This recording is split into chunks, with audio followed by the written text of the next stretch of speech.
(9월의) 첫 거래일 글로벌 비트 출발하겠습니다. 오늘은 지난 금요일 뉴욕 증시 시장 상황 그리고 주말 사이 나온 외신 소식들 정리해 볼 텐데요. 금요일 시장 분위기는 좋았죠? 네, 그러게요. 이제 금요일 시장 8월의 마무리는 3대 지수 모두 상승하며 마무리가 됐습니다. 그리고 이제 9월 본격적으로 금리 인하의 달이 시작이 되었는데요. 또 관련된 이슈는 어떻게 될지 헤드라인은 잠시 후에 살펴보고요. 체린 앵커와 함께 금요일 시장 분위기부터 살펴보도록 하겠습니다. 네, 8월의 마지막 거래일이었습니다. 지수 종가부터 확인을 해보신다면 3대 지수가 일제히 이렇게 상승으로 거래를 마쳤습니다. 이날 발표됐던 투자자들이 가장 긴장감을 갖고 주시하던 7월 PCE 물가지수가 발표됐는데요.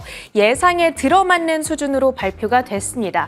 그러자 미국 경제가 지금 너무 뜨겁지도 차갑지도 않은 골디락스에 근접해 있다라는 해석이 등장을 하게 됐고요.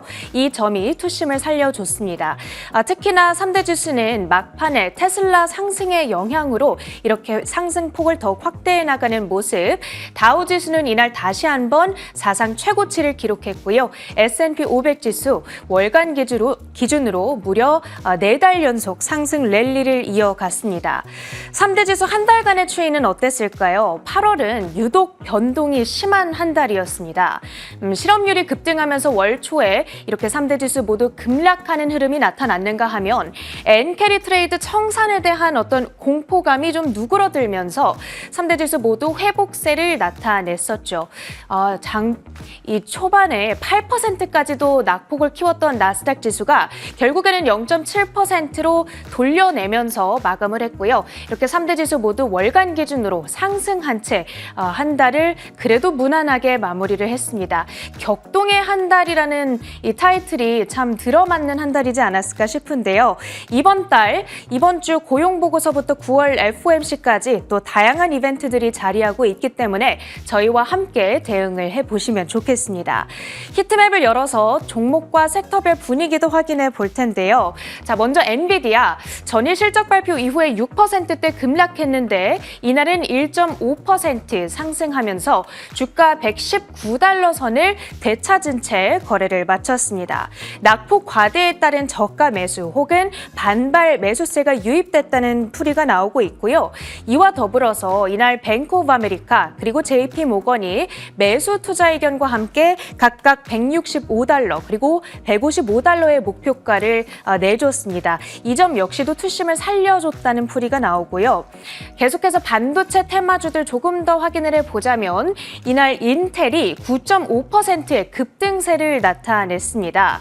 최근에 실적 악화로 인해서 최대 위기를 맞고 있다는 평가가 많은데 구조 조정안을 검토 중이라는 소식이 들려왔죠. 사업부 분사, 프로젝트 폐기, M&A, 매각 등 다양한 옵션들을 고려 중이라고 하고요. 이 비용 부담을 덜어내고 실적이 조금 좋아지지 않겠냐라는 기대감이 이날은 주가에 반영이 됐습니다.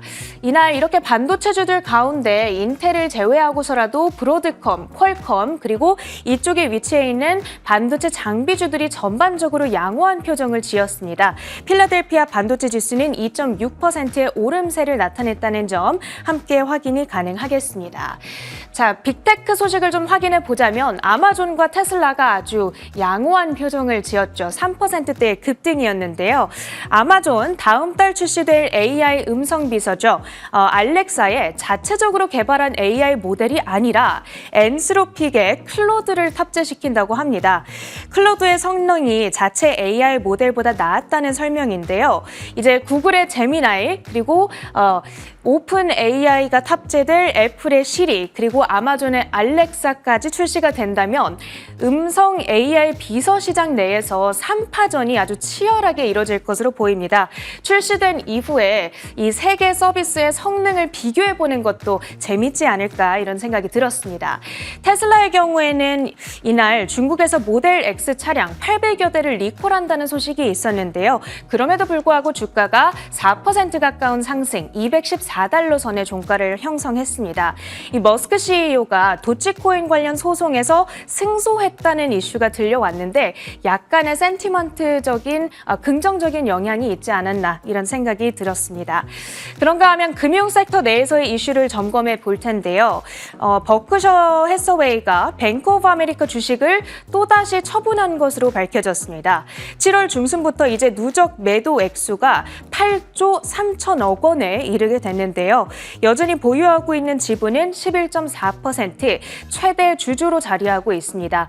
왜 이렇게까지 뱅크 오브 아메리카의 주식을 매각하고 있는 것인가? 그 이유는 아직까지 명확하게 밝혀지지는 않았는데요. 뱅크 오브 아메리카의 주가가 올해 들어서 21% 정도 상승 곡선을 그려가고 있다는 점은 참고를 해주시면 좋겠습니다. 이제 보유 비중이 10%로 줄어들 때까지는 계속해서 SEC 공시를 내놔야 할 의무가 있기 때문에 추가 매각 소식이 있을 때마다 업데이트를 드리도록 하겠습니다. 그런가 하면 바로 옆에 있는 BRKB 역시나 소식이 있는데요.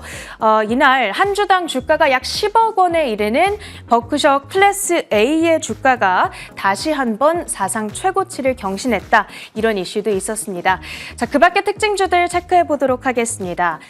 반도체 테마 내에서 마벨 테크놀로지 전 세계 팹리스 시장 6위를 기록하고 있는 업체가 되겠습니다.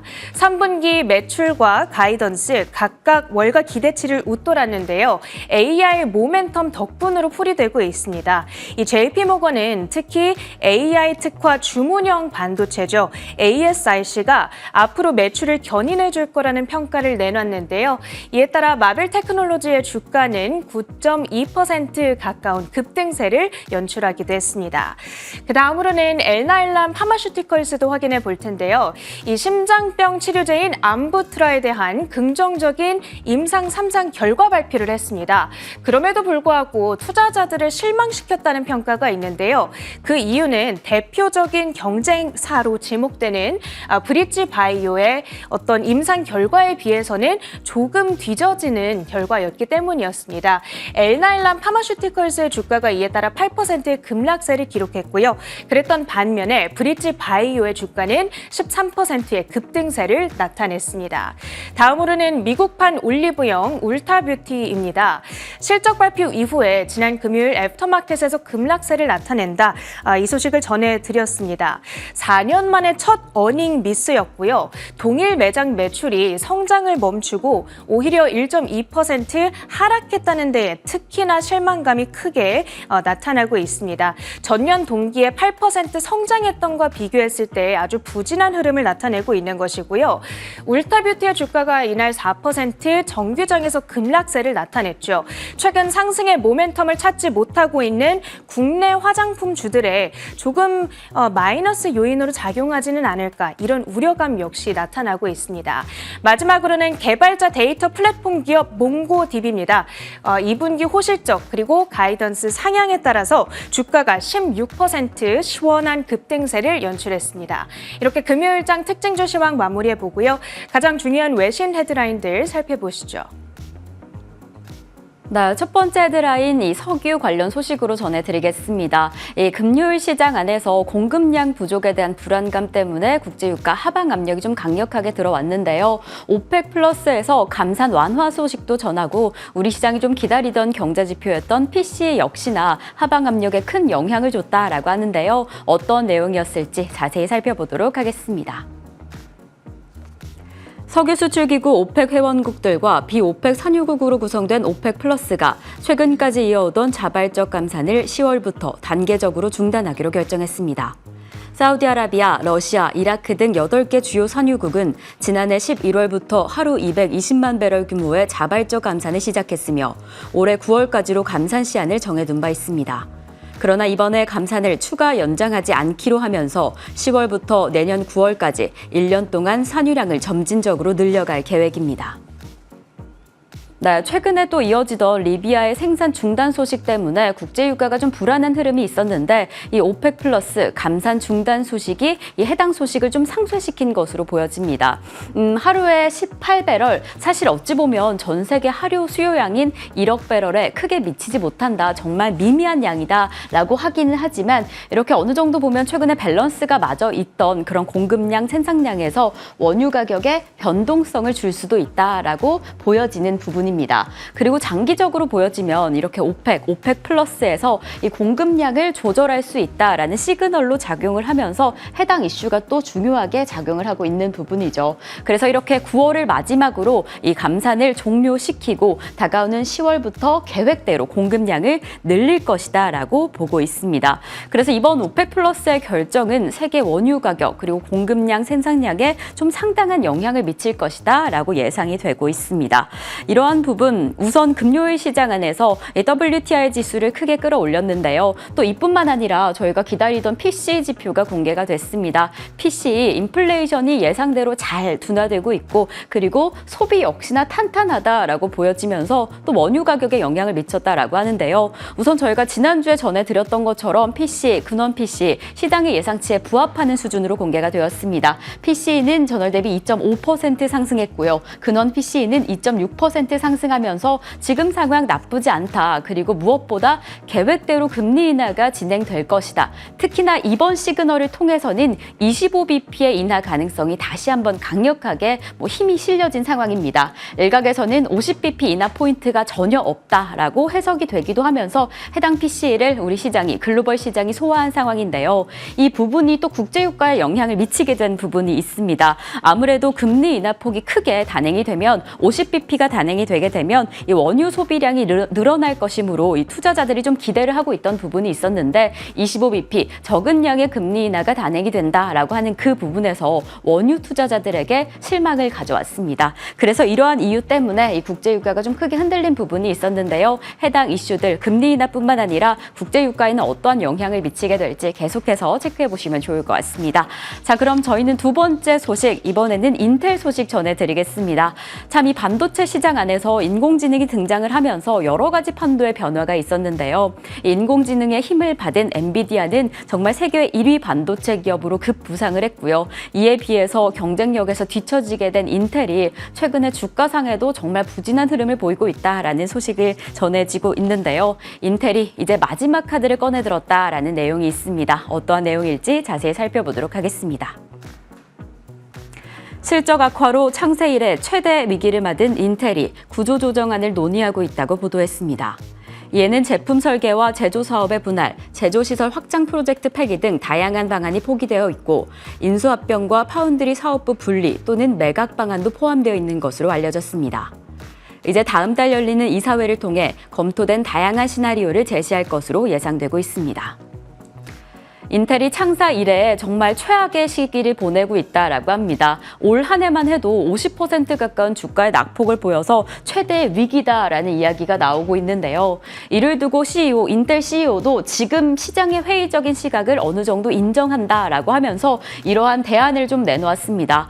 우선 지난 2분기 실적 공개 이후에 이미 대규모의 15%라는 인력 감축안을 내놓은 상황인데 추가적인 카드를 좀 내놓았습니다. 제조 사업을 분할하겠다. 그리고 제조시설 확장 프로젝트를 폐기하겠다라는 부분을 좀 고려하겠다라고 제안을 했고요. 그리고 여기서 좀 주목을 받고 있는 부분이 파운드리 부분을 분리하거나 매각하겠다라는 내용을 포함한 상황입니다. 사실 이러한 내용들 정확히 정해진 것은 아니라 다가오는 이사회에서 검토하겠다라는 부분이 공개를 한 건데 사실 CEO 제국이다, 반도체 제국이다라고 불리우던 인텔이 이제 세계 10위 반도체 기업에서 벗어난 이후에 이러한 강세를 두었다는 점은 또 다른 위기로 작용하지 않을까라는 불안감이 있습니다. 사실 2021년에 인텔에서는 TSMC와 삼성을 대적할 만한 파운드리 구조를 만들겠다라면서 어느 정도 포부를 내놓은 상황인데 사실 TSMC, 삼성이 아니라 그 10위 밖으로 경쟁이 물러나는 상황입니다. 이전에는 엔비디아와 쌍두마차를 이루던 기업이 이제는 경쟁력을 많이 잃고 있는 상황인데요.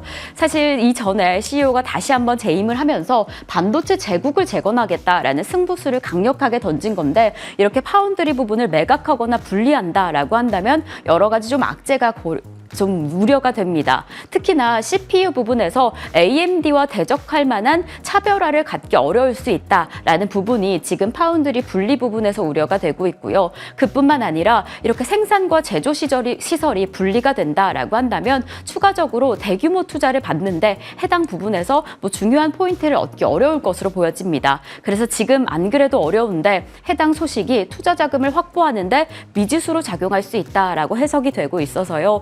앞으로 이사회에서 어떠한 결정이 내리게 될지는 조금 더 체크해 보셔야 되겠지만 이 인텔의 파운드리에 향한 움직임, 반도체 시장 안에서 경쟁력은 조금 더 주의 깊게 살펴보시면 좋을 것 같습니다.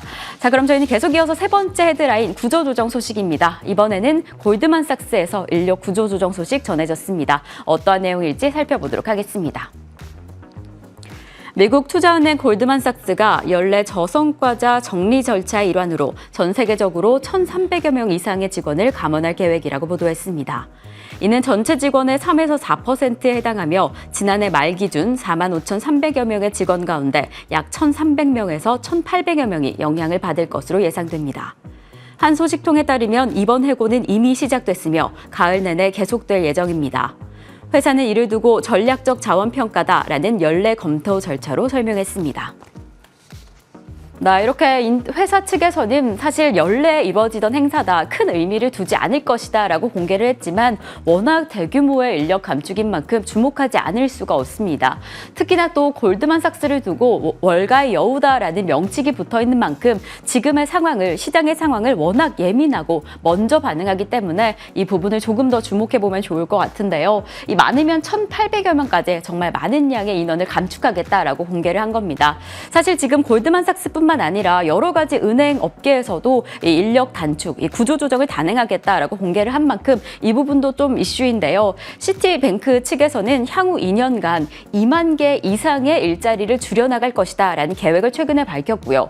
웰스파고에서도 이미 상반기에 단행을 했는데 추가적인 해고도 이어질 것이다라는 공개를 한 상황입니다. 지금 전반적인 수치를 확인을 해도 전반적인 인력을 계속해서 줄여나가고 있다라는 흐름이 확인이 되고 있는 상황인데 이제 9월에 금리 인하가 단행이 될 거지만 아무래도 그 부분이 은행주의 주가에 적용되는 데는 시간이 좀 걸릴 겁니다. 그래서 은행주에 조금 더 영향을 미칠 부분은 최근까지 어느 정도 역사상 최장기 이어온 고금리 상황이 주가에는 불안감으로 가져올 것이다라고 해석이 되고 있고요. 그리고 해당 고금리 상황을 이 투자자들이 그리고 개인 이용자들이 대출 연체율 상승에 대한 불안감으로, 우려감으로 좀 작용하고 있는 것으로 보여집니다. 이러한 흐름 때문에 은행주들 구조조정 이후에도 어떠한 흐름을 가져가게 될지 계속해서 확인해 보시면 좋을 것 같습니다. 이상으로 글로벌 비트 소식 전해드렸습니다.